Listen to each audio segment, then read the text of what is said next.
Avant de commencer ce partage autour de la question qu'est-ce qu'un profil ICC, j'aimerais rectifier un certain point qui est très important dans la bonne compréhension de cette formation.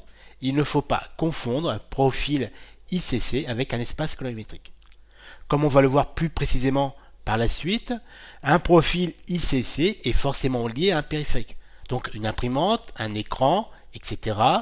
Il est aussi un espace colorimétrique puisqu'il intègre des notions de gamut, mais il intègre aussi les paramètres liés directement à la qualité du périphérique utilisé. Il est donc lié exclusivement à ce périphérique. Par contre, un espace colorimétrique est indépendant des périphériques et il n'intègre que des notions de gamut. Et donc, sa capacité à restituer une certaine quantité de couleurs, ces espaces colorimétriques vont nous permettre de gérer nos images à travers des logiciels comme Lightroom, Photoshop ou tout autre logiciel de gestion d'images.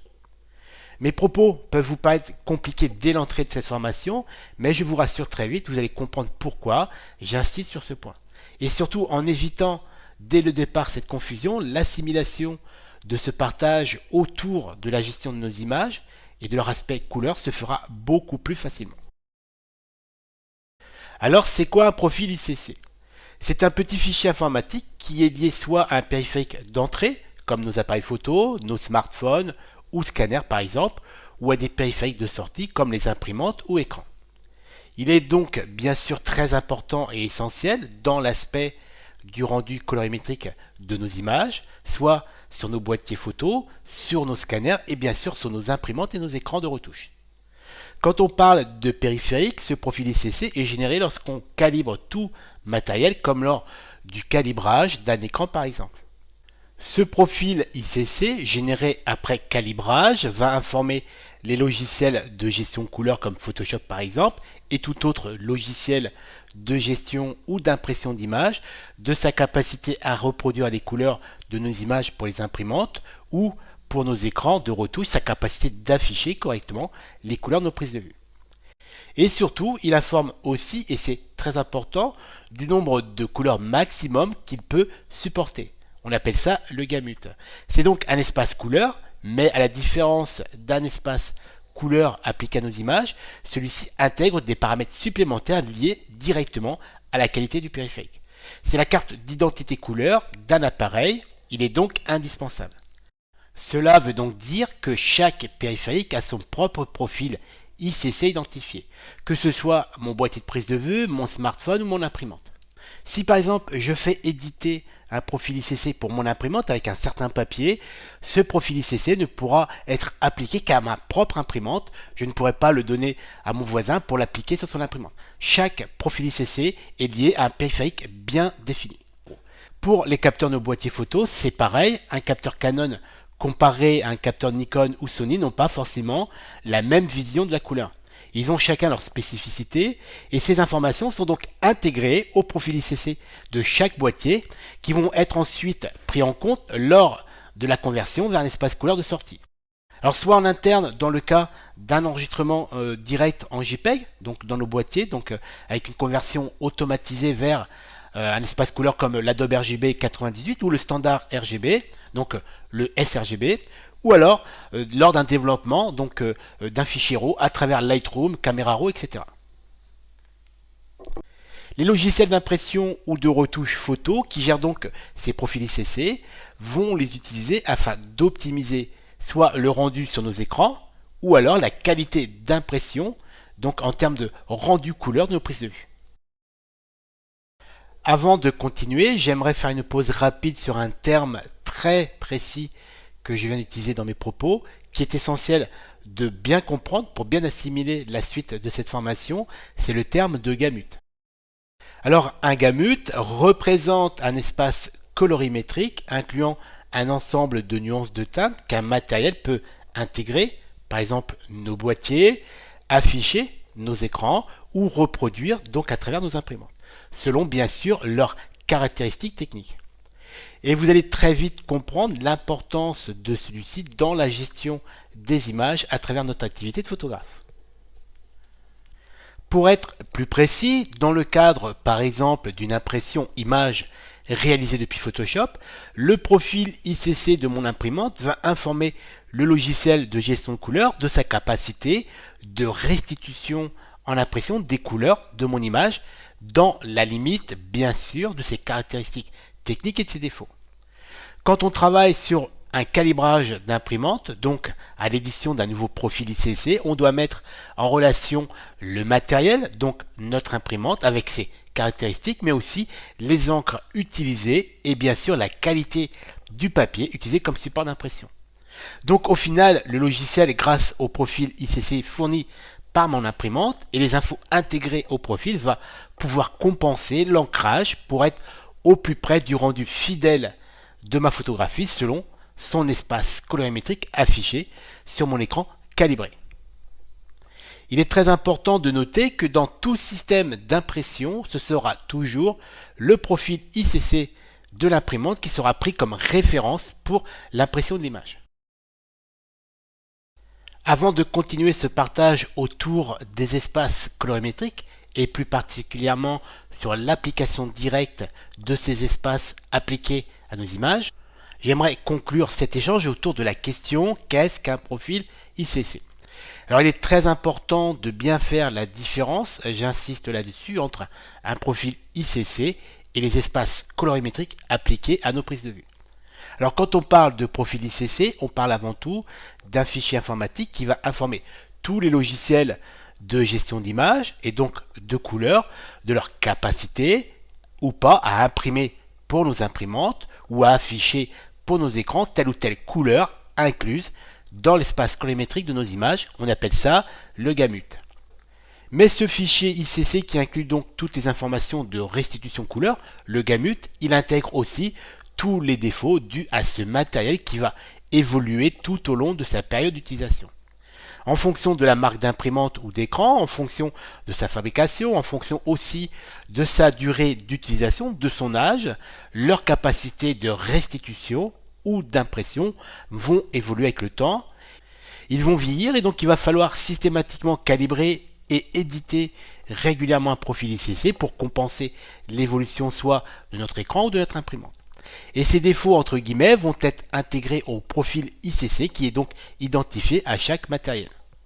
Donc un périphérique égale un profil ICC. Avant de continuer sur les espaces colorimétriques, je vous propose maintenant de découvrir un process de calibrage sur la base de mon écran et aussi de mon imprimante. Bien sûr, je ne vais pas vous proposer une approche experte en calibrage, mais en tout cas de quoi vous informer et que vous puissiez assimiler des notions de calibrage d'écran et d'imprimante.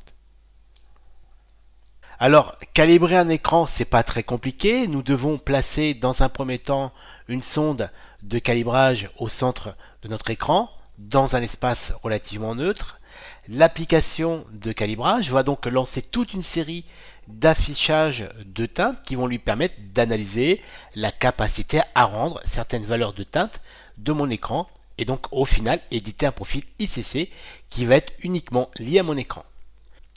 Le nouveau profil édité va intégrer les informations sur la capacité qu'a donc mon écran à restituer une certaine gamme de teintes, le gamut, ses caractéristiques et éventuellement ses défauts qui vont donc être pris en compte et compensés par les logiciels de gestion de l'image. D'ailleurs, je peux vérifier sa prise en compte en ouvrant le tableau couleur de mon logiciel de traitement Photoshop et je vois qu'il est présent dans la liste des profils ICC, donc il est identifié par la référence de mon écran, suivi ensuite du nom que j'ai attribué quand je l'ai enregistré. Pour information, quand on travaille sur un écran, qu'il soit haut de gamme ou moyenne gamme, quand on retouche une de nos images, l'environnement lumineux de la pièce dans lequel on va travailler va avoir un impact direct sur le rendu de notre image sur l'écran. Si vous travaillez en lumière du jour ou si vous travaillez en lumière artificielle, la lumière de la pièce, la perception de l'image à travers notre propre vision est différente. C'est pour ça qu'il est très intéressant aussi dans un souci de rendu optimum sur écran d'utiliser une sonde de calibrage qui, sur la base d'un profil ICC de calibrage réalisé au préalable, va surveiller et analyser en continu, toutes les 20 minutes par exemple, l'ambiance lumineuse de la pièce et modifier en tâche et fond les réglages de notre écran pour donc nous garantir une homogénéité de rendu écran tout au long de la journée. Vous avez aussi la possibilité d'activer une option supplémentaire, cette option qui s'appelle rappel de caractérisation, que vous pouvez paramétrer avec les préférences tous les 15 jours, 3 semaines ou un mois par exemple, et automatiquement l'application va alerter que vous devez refaire le profil. Cette alerte se fait au travers de l'icône de l'application présente en haut à droite de l'écran dans la barre des menus. L'icône est verte, c'est tout bon, donc on est toujours dans les délais. Par contre, si l'icône passe au rouge, c'est que le profil est à refaire. C'est un bon moyen de ne pas oublier de calibrer régulièrement nos écrans. Ces deux options, que ce soit la mesure de l'ambiance lumineuse de notre espace de travail ou que ce soit l'alerte de caractérisation, sont deux options vraiment très intéressantes dans le contrôle en continu du rendu sur nos écrans. Vous l'avez certainement remarqué, pour le calibrage de mes écrans, j'utilise une sonde i1 Display de la marque X-Rite avec qui je travaille depuis des années. Alors un conseil, que ce soit avec cette marque ou avec une autre marque disponible sur le marché, vérifiez que ces deux options sont disponibles et plus particulièrement l'option d'autosurveillance de l'ambiance lumineuse de notre pièce, car c'est un vrai plus pour un affichage homogène tout au long de la journée. Pour calibrer mon imprimante, le process n'est pas très compliqué. Je dois dans un premier temps imprimer une mire de couleur livrée avec chaque système de calibration sur mon papier avec mes encres et avec les réglages par défaut de mon imprimante. Cette mire de couleur imprimée est donc composée d'une multitude de patchs colorés, références, que je vais pouvoir ensuite mesurer un à un avec mon spectromètre. Les valeurs relevées sur ma mire vont être comparées avec les valeurs lab usine de mon imprimante fournies par le fabricant pour ensuite éditer le profil de calibrage ICC pour mon imprimante. Dorénavant, pour toute impression d'image, je demanderai à Photoshop, Lightroom et bien sûr tout autre logiciel de gestion d'image de convertir mon fichier selon les nouvelles informations fournies par le profil édité. Cette comparaison entre l'espace colorimétrique de mon image et les informations fournies par mon profil ICC imprimante va me permettre d'optimiser l'impression et ainsi obtenir un résultat en sortie le plus proche de l'original. À noter, car c'est très important, il vous faudra bien sûr éditer un profil ICC imprimante pour chaque papier utilisé avec chaque résolution de sortie appliquée et bien sûr avec les encres que vous utilisez sur votre imprimante pour optimiser au mieux votre flux et vous garantir en sortie tirage un résultat le plus fidèle possible. Je vous ai dit dès le départ de cet échange qu'il fallait faire le distinguo, et ça c'est très important, j'insiste sur ce point, entre les profils ICC de calibrage matériel et les espaces colorimétriques de gestion de nos images, donc à travers les logiciels comme Photoshop, Lightroom, etc. Les profils ICC de calibrage matériel, on vient de le voir ensemble, ont un rôle d'information auprès des logiciels de gestion de l'image.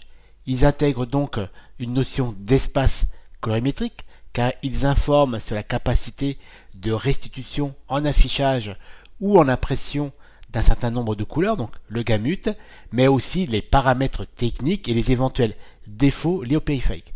Dans ce cas, on les appelle les profils ICC. Par contre, les espaces colorimétriques appliqués à nos images, comme l'espace Lab ou les espaces RVB, et bien sûr aussi les espaces liés à l'imprimerie, donc l'espace 4 couleurs, le CMJN, eux, à la différence des profils ICC, n'intègrent que la notion d'espace colorimétrique, donc de gamut. Ils sont totalement indépendants d'un périphérique. Il en existe une multitude proposant donc des gamut plus ou moins grands, mais ça, on va bien sûr le développer un peu plus tard. Ces espaces colorimétriques ont été édités et référencés pour créer une sorte de normalisation dans la gestion de nos images.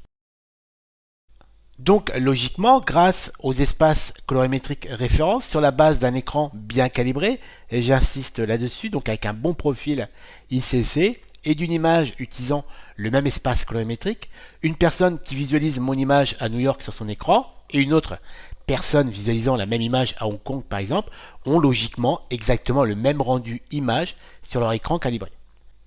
Il est donc possible, logiquement, de valider une image à distance avec votre client qui est à l'autre bout du monde. Je dis bien logiquement, car pour de vrai, c'est pas toujours aussi simple.